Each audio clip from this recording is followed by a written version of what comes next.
Advocates and healthcare providers are trying to block a reduction in state funding for AIDS and HIV prevention efforts. In the budget cuts recently made by Governor Baker, funding for those programs would decrease by more than $900,000. The move follows the release of a new prevention plan by groups in Massachusetts called Getting to Zero Coalition. Our guest is from one of those groups, the AIDS Action Committee. We'd like to welcome the Executive Director, Sciortino. Carl, thank you very much for being with us. Thanks for having me again, Chris. Talk about the center of this prevention effort, because you have this therapy that I guess suppresses the AIDS virus. Right. Explain how this works. Yeah, we're sort of in this new era where with the tools we have, we can end HIV transmission.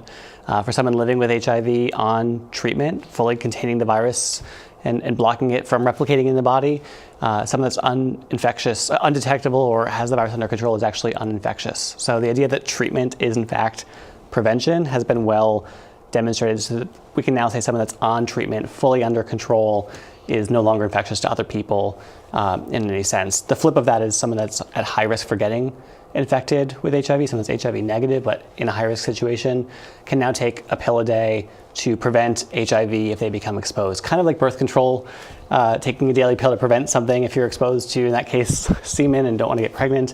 In this case, you can take an HIV medication in advance of exposure, and if you are exposed, not get infected. It's called PrEP, pre-exposure prophylaxis.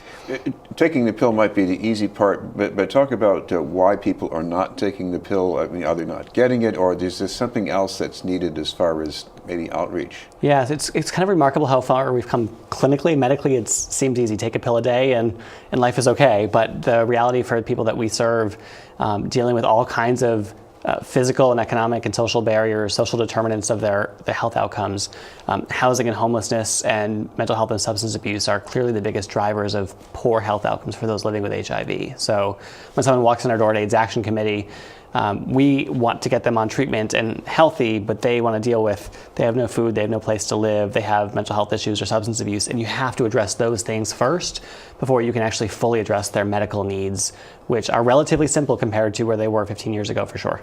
Of course, the other factor here is that when you're reaching out to them, it has to be culturally appropriate, because there are some risk groups because they have their own kind of difficult narratives. Yeah, the stigma of having HIV is still very real. I mean, I'm living with HIV myself, and I'm comfortable disclosing that in my own ways to people, but HIV is still a scary thing to most people to talk about. And then when you look at issues still of homophobia and transphobia, if you look at the stigma against IV drug users that we're really struggling with in the opioid crisis, which are still drivers of HIV infection and transmission, you have to look at those social contexts.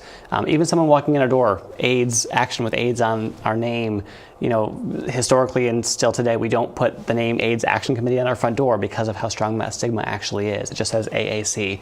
And we realize that people just to walk in the door have to overcome stigma and fear. So those are barriers to getting tested in the first place and getting into care and staying in care.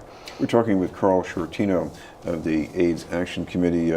Carl, what about these budget cuts that the governor wants to make? In some yardsticks, 900,000 isn't a lot of money at the State House, but what does that mean for what you're doing? Yeah, it is significant, and we've really struggled with this administration for the last couple of years and tried to give the governor the benefit of the doubt, but it's becoming clear that he is trying year after year to disinvest in HIV prevention and support, and that's unacceptable and really damaging and dangerous to our population.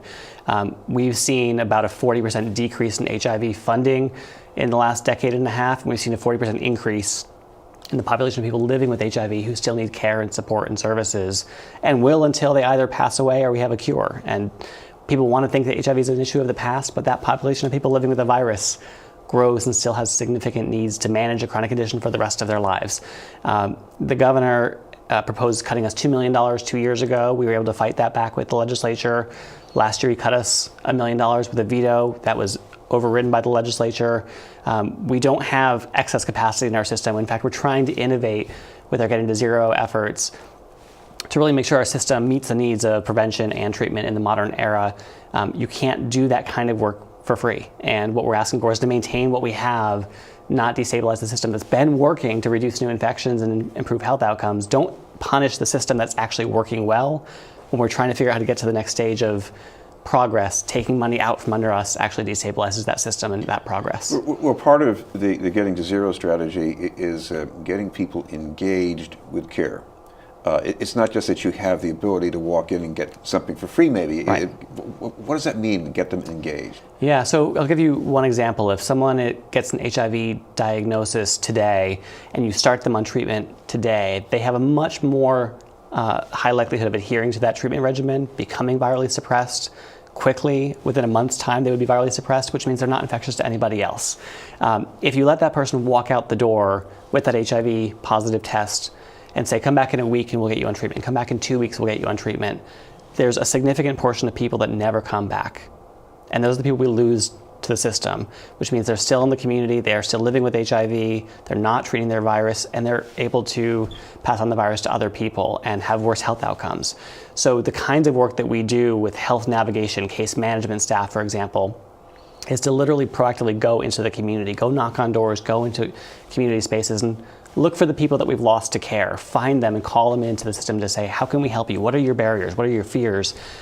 Working with peer navigators, people that are peers living with HIV to address personal needs, working with social workers for behavioral health needs, figuring out what it is that gets that person back into that doctor's office and support them in getting on treatment. And that's really the core of what we have to keep doing. Right. And of course, you're also training people who work in places where people you're trying to reach might be in contact. Right. And so we work in partnership with community health centers and hospitals and clinics and other community-based organizations. We have a prevention team of about 25 folks that are predominantly young Black and Latino, gay men and transgender women who are of the community at highest risk for getting HIV today, and they're working in their own community spaces to reach people that are at high risk, to get them engaged in getting tested for the first time or getting engaged in PrEP if that's appropriate for them. One other challenge out there is that even though most people who are HIV positive are aware of it, and maybe Right. you're aware of it, Yep. but there's a percentage, 10 or 11, whatever percent, who are, they just don't know. Who are these people? That's sort of the holy grail of HIV. Fortunately, that number has come down. It was closer to 20% of people living with HIV didn't know their status a few years ago. That's come down to more around 12% today. We think in Massachusetts maybe even as low as 8%. We think we're around 90 to 92% of people living with HIV here in the state know they have HIV because they've been tested. But as I said before, some of the reasons people don't get tested in the first place, stigma or fear of HIV, or they've never had sex education in a public school because we don't do that very well anymore, or if we ever did, have lost that ability. There are lots of reasons why people don't get tested and aren't even engaged in any kind of primary care.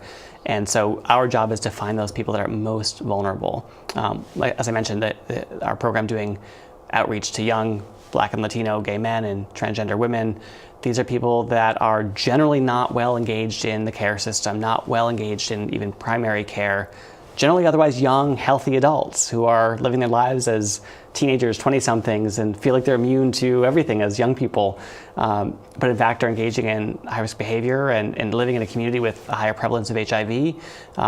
That leads to HIV transmission, and if you don't get them engaged in a testing system or prevention, they'll end up being infected. Well, finally, if anybody wants any more information about testing or just anything else that you're working on with the Getting to Zero plan, is there a way they can check that out? Absolutely. So there's gettingtozeroma.org is the site just about that particular blueprint we just released on World AIDS Day, and AAC.org for all the services and programs that AIDS Action provides as well. Thank you very much for being Thank with you. us. Carl Sciortino from the AIDS Action Committee.